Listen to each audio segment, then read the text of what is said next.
vatin aham le Pahcha hoi'in Ihangtin ajem'e Alhang sihtwi theng Thacholte dia dangnou nahin Setlei'a hinkho kisem nahin dannin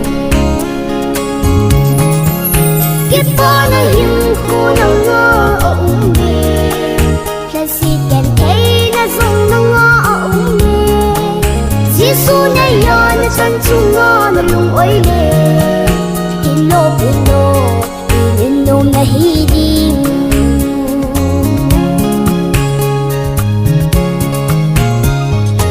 Iphathena isim zinam Isu pipagul pa isim din Ikazona thupa seyute Genthei isim lai siva Vang aham kam nahin Phabol mano tauke Kipana hinkho ajem'e Lhaset genthei jong Jesu nachan chung'a Boinu nunnom nahin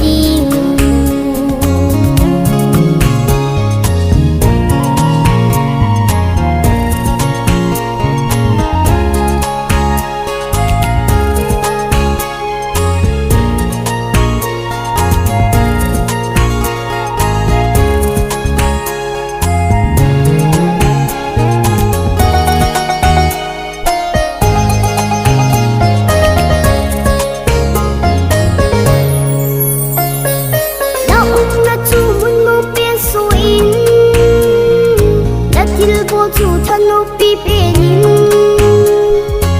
hau vatin kisun pi benin ngai min zo kalvalin